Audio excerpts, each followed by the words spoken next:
श्रेष्ठ लोग श्रेष्ठता बनाए रखें और श्रेष्ठ लोग इकट्ठे रहें और श्रेष्ठ लोग सक्रिय रहें, इस धरती पर आनंद बढ़ेगा। देखने में आता है कि जितने भी दुष्ट लोग हैं, दुष्ट प्रवृत्ति के लोग हैं, सभी संगठित हैं, इकट्ठे हैं और सभी सक्रिय हैं। इतने सक्रिय हैं कि आलस्य त्याग करके सक्रिय हैं। और जब वो अपनी दुष्टता करते हैं तो फिर वो अपना अहंकार छोड़ देते हैं, सारे एक हो जाते हैं, संगठित हो जाते हैं, एक हो जाते हैं, मिल करके अपनी दुष्टता को और दुनिया को दुख देने के कार्यों को वो बहुत अच्छे से पूरा करते हैं। भले लोगों का अहंकार सामने आ जाता है, इकट्ठे होते नहीं, कष्ट उठाने से बचते हैं और साथ में कहते हैं सारी अच्छाई का ठेका मैंने नहीं ले रखा। इसलिए पूरी दुनिया भर में हम देखते हैं कि थोड़े से बुरे लोगों से बहुत ज़्यादा संख्या के भले लोग सताए जाते हैं। लेकिन हमारा विषय न बदले।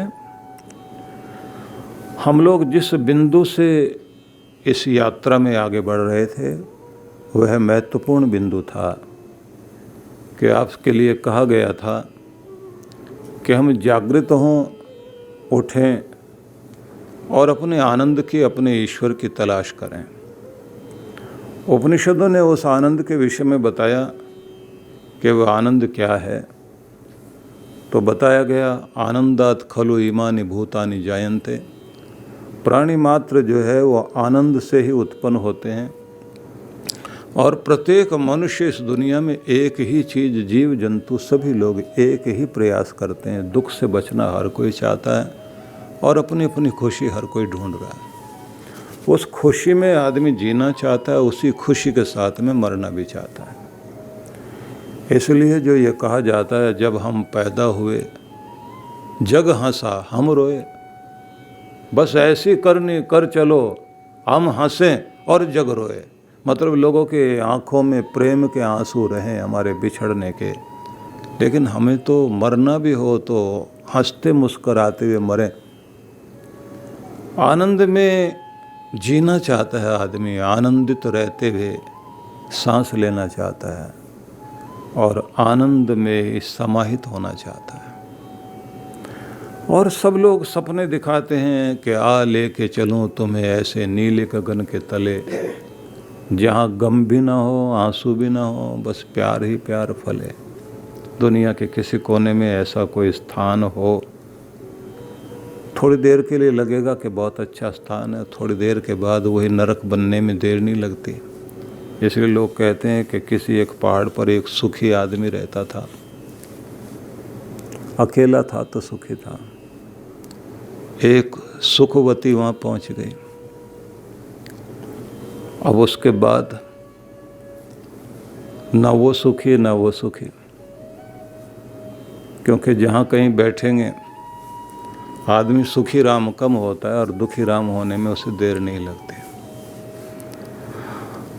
इसलिए ये कहा जा सकता है कि हर एक आदमी का सुख उसके अंदर है, लेकिन ढूंढ रहा है आदमी बाहर।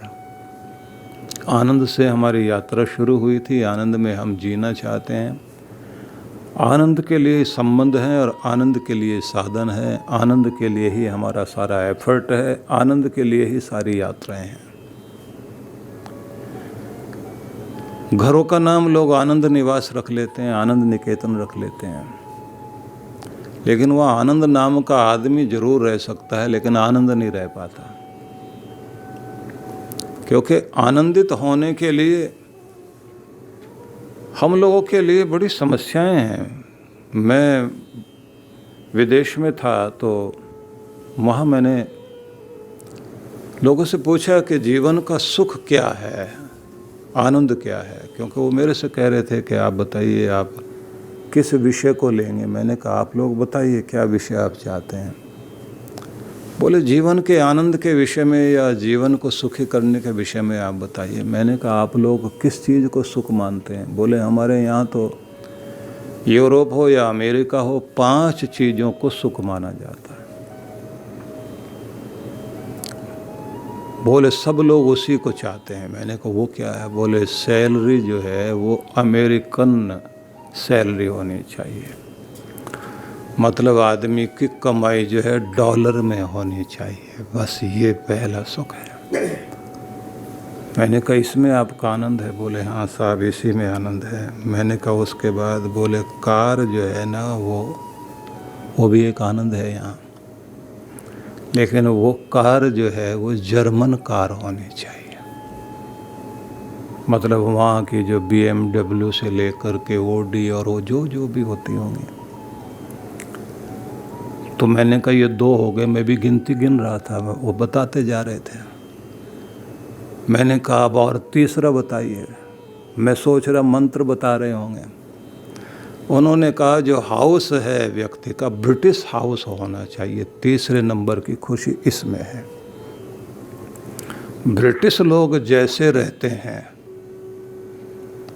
वैसे जैसे उनके घर बने हुए हैं, सब तरह की सुविधा और चारों तरफ से जो है हरियाली भी है, फल फ्रूट सारी चीज़ें,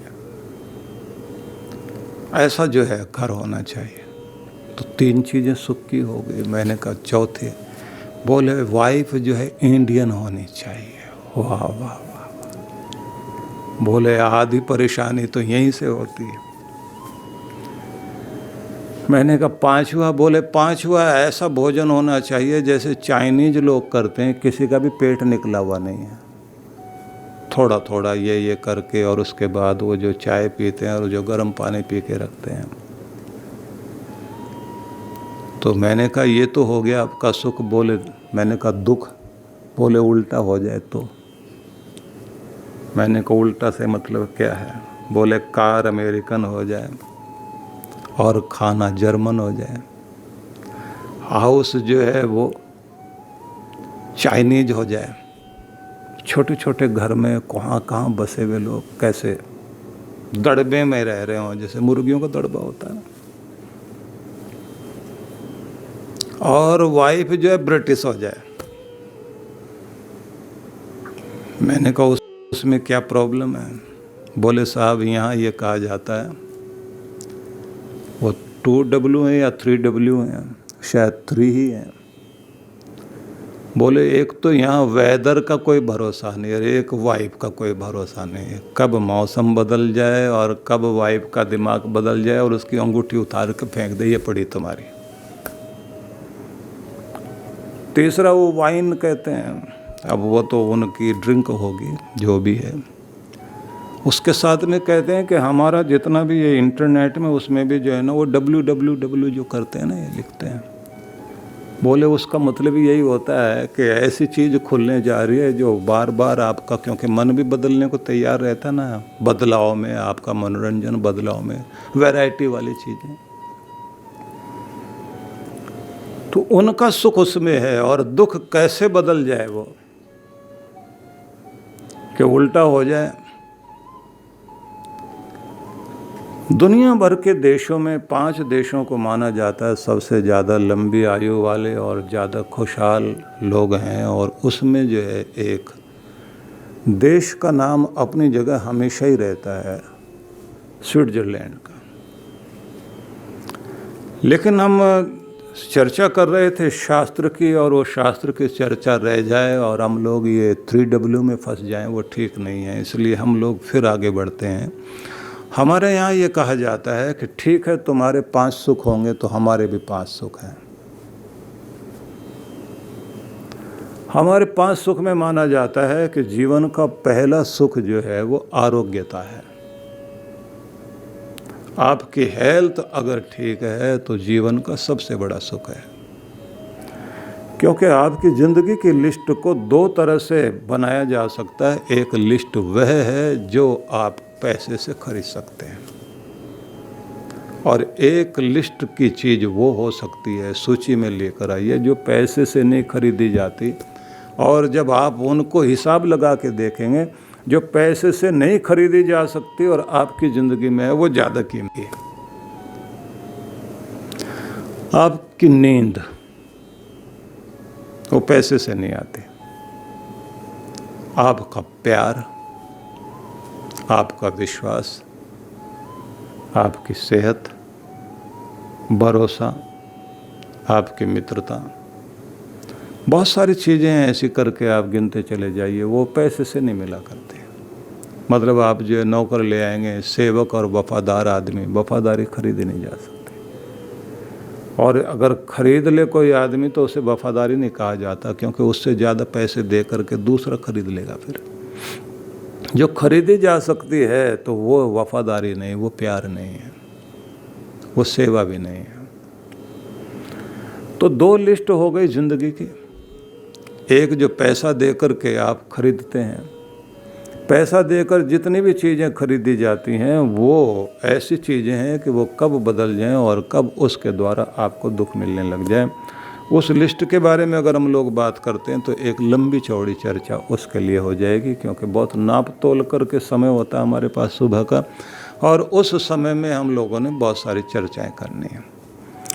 तो इसमें आप ये बहुत अच्छे से ध्यान कर लीजिए कि सबसे पहले महत्वपूर्ण चीज़ है आपकी सेहत, जो पैसे देने से नहीं मिला करती।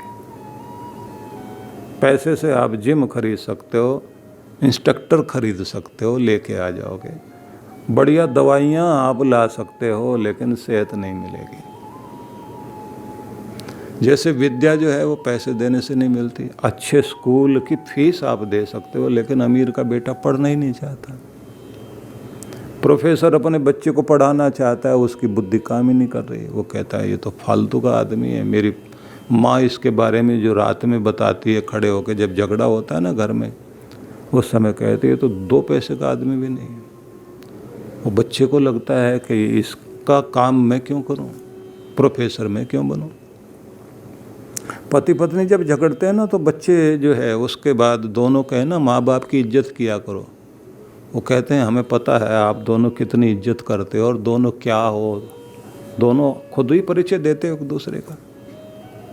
जब वो झगड़ते हैं तो इतना बढ़िया परिचय देते हैं दोनों एक दूसरे का, तो ये तेरा खानदान ही है। और उसके बाद वो कहते तुम्हारी माँ बाप ने तुम्हें क्या सिखाया, तुम्हें तो ये बोलना भी नहीं आता, वो पढ़ना भी नहीं आता, तुम्हारे पास तो कोई शिष्टाचार नहीं, लेडीज के साथ कैसे बात करनी चाहिए। अब बच्चे उस चीज़ को देख रहे होते हैं और वो फिर माँ बाप का वो प्रोफेशन चुनना भी नहीं चाहते। इसलिए सार में हम ये कह सकते हैं कि ज़िंदगी में सुख ढूंढना और जीवन में आनंद ढूंढना है तो हम लोग सब के सब उसका प्रतिबिंब ढूंढ रहे हैं, और वो भी बाहर, उसकी चमक ढूंढ रहे हैं। और उस जिसका प्रतिबिंब, प्रतिछाया बाहर दिखाई दे रही है, वो है कहाँ, बस उसको आप समझ लीजिए। पहले नंबर पर माना जाता है कि आपकी आरोग्यता में आपका सुख छिपा हुआ है। सेहत ठीक रखो, और बिना कीमत चुकाए सेहत मिलेगी नहीं। उसकी कीमत पैसा नहीं है, उसकी कीमत है वक्त देना पड़ेगा आपको। उसकी कीमत दवा नहीं है, आपको उसके लिए व्यवस्था करनी पड़ेगी। अगर वो व्यवस्था करने को आप तैयार हैं तो सेहत आपको मिलेगी। उसके नियम हैं, उसका आपको पालन करना पड़ेगा। और जो चीज़ें चमक वाली लगती हैं, देखने में जो सुख वाली लगती हैं, उनके साथ बड़ी मुसीबत है। वो फ्री में मिलती हैं। सुख और चमक वाली जितनी भी चीज़ें फ्री में मिलती हैं, लेकिन वो बिल्कुल उसी तरह से जैसे एक एग्जीबिशन के बाहर लिखा हुआ था एंट्री फ्री, लेकिन जब बाहर निकलने लग गए तो वहाँ गार्ड रोक रहा था, बाहर निकलने के पैसे हैं। आ तो सकते हो आराम से, लेकिन बाहर नहीं जाने देंगे, पैसे दे पहले। कोई भी बीमारी, कोई भी मुसीबत, कोई भी बुरी चीज़, वो आपका दिल खोल के स्वागत करती है। आराम से आप उसमें फंस सकते हो, लेकिन बाहर निकलने के लिए फिर कीमत चुकानी पड़ेगी। एक बार नशे के आदी हो जाइए, निकलने के लिए आसान नहीं है। जुए की आदत डाल लीजिए, आराम से फंस सकते हो उसमें। बाहर निकलना चाहते हो, चुकाओ कीमत। अगर आसानी से छूट जाए तब तो आप क्या कहोगे, मैंने तो कंबल छोड़ दिया, अब कंबल नहीं छोड़ता मुझे। मैंने तो दुष्टता छोड़ दी है, लेकिन दुष्ट लोग अब नहीं छोड़ रहे हैं, बुरी आदतें नहीं छोड़ रहे हैं। तब आप नहीं छोड़ पाओगे। इसलिए ये एग्जीबिशन ऐसी अद्भुत है, इसमें एंट्री फ्री है लेकिन एग्जिट फ्री नहीं है। हर बुरी चीज में एंट्री बहुत आसान है, बड़ा वेलकम किया जाता है। दुनिया भर में कैसीनो बने हुए हैं, उसके लिए फ्लाइटें चल रही हैं, निमंत्रण दिया जाता है, टिकट दिया जाता है, खाना पीना फ्री है, आइए। लेकिन एक बार आप फंस गए तो उसके बाद निकल के दिखाओ बाहर। कितने लोग हैं जो अपनी बड़ी बड़ी कंपनियों का खाना पीना खिलाते हैं, जो खाने पीने की चीज़ें बनाते हैं, वो फ्री में कॉलेजों में जो है खाना बांट रहे हैं अपना। एक बार किसी तरह से इनको लत लग जाए हमारी, उसके बाद तो हमारी कंपनी की चीज़ लेंगे आकर के। एंट्री फ्री है, एग्जिट फ्री नहीं है। हर बुरी चीज़ आपके लिए आकर्षण लेकर आएगी। दोस्ती अच्छी लगती है बुरे लोगों की, एंट्री फ्री है, अब बाहर निकल के दिखाओ, एग्जिट फ्री नहीं है। इसलिए जीवन में ये बात ध्यान रख लीजिए कि जब आप अपना सुख तलाश कर रहे हो तो अपनी संगति भी आपको ढूंढनी पड़ेगी। गलत लोगों के साथ बैठ गए, बड़ा दुखदायी हो जाएगा। तो सार में फिर हम आगे चलते हैं, जल्दी जल्दी मैं आपको गिनवा देता हूँ। पहले नंबर पर आरोग्यता है, दूसरे नंबर पर है आर्थिक आत्मनिर्भरता। ये जीवन का सुख है। जब तक आर्थिक आत्मनिर्भर नहीं होगी, रोजी रोटी कमाने का आपको ज्ञान नहीं होगा, तो पूरी ज़िंदगी आप जो है याद करोगे भगवान को और ध्यान आएगा रोटी का। आपकी गरीबी आपको परेशान करती रहेगी। तीसरे नंबर पर आता है पारिवारिक प्रसन्नता। ये जीवन का बहुत बड़ा आनंद और सुख है। जब तक ये नहीं है तो आपकी ज़िंदगी अधूरी है। और ये किसी एक व्यक्ति पर निर्भर नहीं करता, ये सब पर निर्भर करता है। जिस घर में सब लोग एक दूसरे को प्रसन्न करने के लिए अपनी तरफ से सेक्रीफाइस करते हैं और एक दूसरे के बुरे स्वभाव को बर्दाश्त कर लेते हैं और तालमेल मिलाने में कमी नहीं छोड़ते, ईगो प्रॉब्लम आने नहीं देते, उस घर में हमेशा ही कृपा रहती है। जिन घरों के अंदर गुरुओं के चरण पड़ते हैं, जहाँ पर आध्यात्मिक ग्रंथ का प्रकाश फैलता है, ईश्वर के विश्वासी हैं, उस घर में पारिवारिक प्रसन्नता जरूर रहेगी।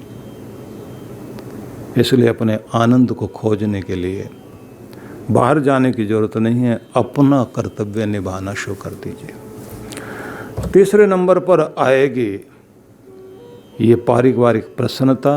पहला आरोग्यता हो गया, नंबर 2 पर आर्थिक आत्मनिर्भरता हो गई, तीसरे नंबर पर पारिवारिक प्रसन्नता। अब इतना तो ये व्यक्तिगत हो गया। अब चौथे नंबर पर आपके लिए आता है सामाजिक प्रतिष्ठा। समाज के लिए कुछ करो और वहाँ आपका मान सम्मान रहे। एक छोटे से दायरे में परिवार के जीते हुए जिंदगी पूरी कर ली जाए, ऐसा नहीं। तुम पूरे समाज के लिए कुछ करने वाले बनो, तुम पूरे समाज के रिश्तेदार बन जाओ, वो तुम्हारे अपने बन जाए, तब पता लगता है तुम्हारे अंदर जीवन में एक बड़प्पन आया। अब ये चौथा हो गया, लेकिन अब इसके बाद में पांचवा भी एक और महत्वपूर्ण चीज़ है और उसे आप समझ लीजिए। वह है आपकी आध्यात्मिकता, जिसमें आ जाता है आपका धर्म, आपके गुरु के प्रति निष्ठा, आपके ईश्वर के प्रति आपका विश्वास, आध्यात्मिक रूप से अपने आनंद की और शांति की तलाश करना। देखा जाए तो जीवन के 2 भाग हैं, भौतिक उन्नति करना और आध्यात्मिक उन्नति करना। दोनों अगर पंख आपके ठीक हैं तो उड़ान बढ़िया होगी, नहीं तो अधूरी रहेगी। जीवन का आनंद यहाँ है। पुराने लोगों ने जो आनंद खोजा था, जो सुख खोजा था, उसके लिए उन्होंने ये कहा था, पहला सुख निरोगी काया, दूजा सुख हो घर में माया, तीजा सुख पुत्र अधिकारी, चौथा सुख पतिव्रता नारी। पति पत्नी में प्रेम बहुत हो, दोनों एक दूसरे के प्रति वफादार हो। पांचवा सुख राज्य में पासा, समाज में और प्रशासन में आपका सम्मान हो। छठा सुख सुस्थान निवासा, किसी अच्छे स्थान में आप रहते हो। सातवां सुख विद्या फलदाता, कोई भी ऐसा हुनर, ऐसी विद्या आपके पास में हो, जो ऐसा हुनर जो आपकी गरीबी आने के बाद भी आपको गरीब न रहने दे। तो ये पुराने लोगों ने कहा। लेकिन अब जो मैं आपको कह रहा था कि एक वो चीज़ बहुत आवश्यक है, ये सारी चीज़ें आ भी जाएं तो तुरंत निकल जाती हैं, ज़िंदगी से दूर हो जाती हैं। अगर इसे आप अपने जीवन में टिका लेना चाहते हैं तो फिर इसके लिए एक बात ध्यान में रखनी होगी कि आप एक तो अपने जीवन का रंग ढंग ठीक करिए, जीवन शैली ठीक करिए। जीवन के 25 साल शुरुआत के जो है जीवन की तैयारी में बीत जाते हैं और जीवन का बहुत बड़ा भाग तो हमारा सिर्फ सोने में बीत जाता है, जब हमें ये पता ही नहीं होता हम थे कहाँ। और नहाने धोने में और अपनी तैयारी करने में जो समय बीतता है उसे देख लीजिए, जो खाने पीने में समय बीतता है उसे देख लीजिए, उसके बाद जो आप रोटी रोजी कमाने के लिए लगते हैं उस समय को देख लीजिए। बाकी जो बचा तो थोड़ा कलह कलेश में चला गया। जीवन में आनंद मनाने का समय कहाँ है? अपने लिए जीने का समय कहाँ है? अपने बारे में सोचने का समय कहाँ है? तो एकांत में शांत होकर बैठ करके ब्रह्म वेला का आनंद ले व्यक्ति, और उसके बाद में उसको ये ध्यान रखना कि जो कहा गया था कि खसखस के दाने में शहर खुदा का बसता है। एक छोटा सा खसखस का दाना, खसखस के दाने के अंदर शहर खुदा का बसता है। इन नैनों की दृष्टि में के तिल में बस उसी का रास्ता है। इन आँखों के तिल के अंदर से ही उस शहर में जाने का रास्ता मिलता है। मतलब अपने आज्ञा चक्र में ध्यान लगाकर परमात्मा के सिमरन में स्थिर होकर आप उस शहर में जाते हैं जहाँ वो शहर है, जहाँ भगवान का वास है, जो आनंद का धाम है, जिसमें हम लोग प्रवेश करना चाहते हैं। और वो कहा गया उल्टा कुआं गगन में, तिसमें जरे चिराग।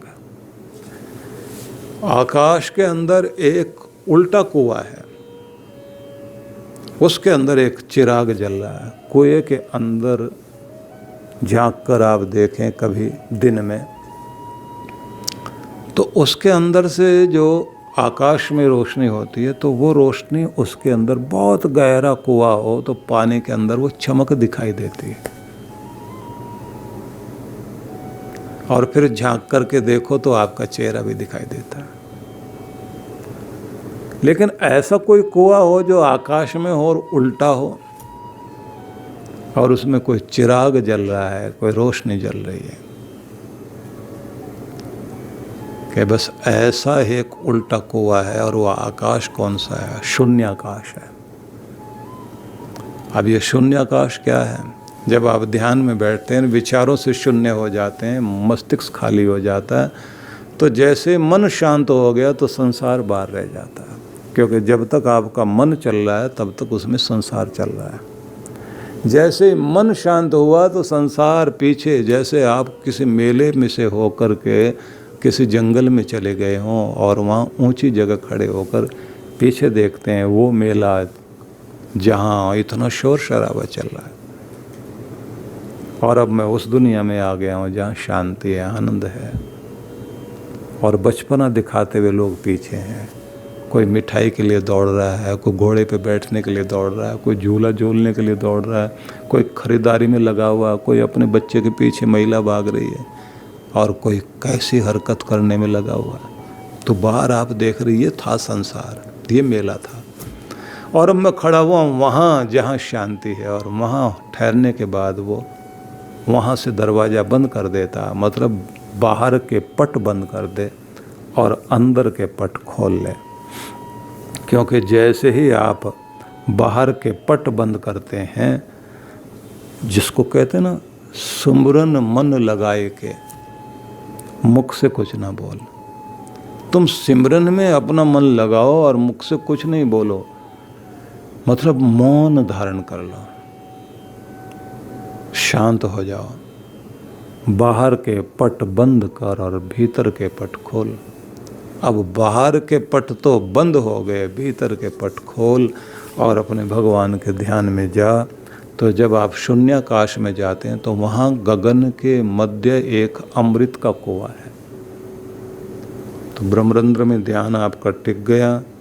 अमृत का कुआं, जैसे कहते हैं ना, ध्यान में आप जो है अपने मुद्रा की साधना करते हुए भीतर जो अमृत की बूंद सरकती है, और एक अमृत की बूंद वो होती है जो आनंद बनकर आपके भीतर फैल रही होती है, और उस समय व्यक्ति आहा कहने के लिए भी नहीं मुंह खोल पाता, क्योंकि उसे महसूस हो रहा होता है कि मुझे आज तक पता ही नहीं था कि मैं ज़िंदगी में चाहता क्या हूँ। बस ये लगता था कि एक तृप्ति चाहिए मुझे, एक शांति चाहिए मुझे, एक सुरक्षा चाहिए मुझे, एक ऐसी शक्ति चाहिए मुझे कि मेरे रोम रोम के अंदर आनंद की लहरें आएं और मैं झूमता रहूं, भीगता रहूं उसमें।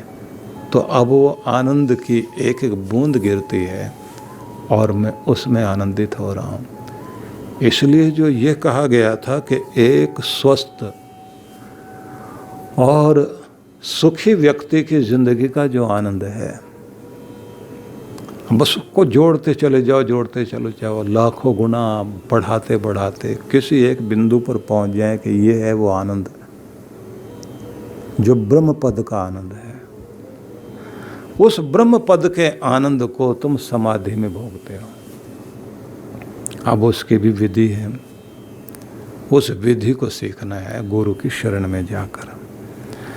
और जब वो विधि आपको मिलने लग जाती है तो फिर ये बात ध्यान रख लीजिए कि फिर आपकी सारी अशांति दूर होने लग जाती है, क्योंकि उस समय फिर आपको ध्यान में आनंद और शक्ति मिलने लग जाती है। और फिर व्यक्ति कहता है ध्यान में आनंद पाने के बाद कि प्रभु, मैंने जो तुमसे आनंद पाया, मैं उस आनंद में सबको हिस्सेदार बनाना चाहता हूँ। ये मेरा आनंद सबको मिल जाए, मेरे भीतर की शांति सबके दिल में आ जाए, ये जल मरती हुई दुनिया शांत हो जाए। चारों तरफ लोगों के विष है, वाणी में भी, व्यवहार में भी। तो जो शांति मुझे दी है भगवान, उस शांति को सारी दुनिया को दे। अतीत और भविष्य से मुक्त होकर व्यक्ति आज में, अब में, इसी समय में मन को केंद्रित करता है और अपने भीतर धीरे धीरे प्रवेश करते हुए अपने आनंद के कुएं में प्रवेश करता है, जहाँ उसे वह अमृत मिलता है जिसकी तलाश में पूरी जिंदगी उसे लगता था कि मैं आखिर चाहता क्या हूँ। तो जिस आनंद को वो खोजना चाहता है, गुरु वहीं लेकर जाता है कि अब इस आनंद को तुम कुछ ज़्यादा करने की ज़रूरत नहीं है, हर दिन सुबह सुबह ही तो बैठना है। और जब उस आनंद को खोजने लग जाओगे, मिलने लग जाएगा, तो फिर आपको दुनिया की हर चीज़ में वो महसूस होगा, हर जगह महसूस होगा, आपके कृत्यों में, आपकी कृतियों में, हर जगह आपको वो आनंद दिखाई देगा।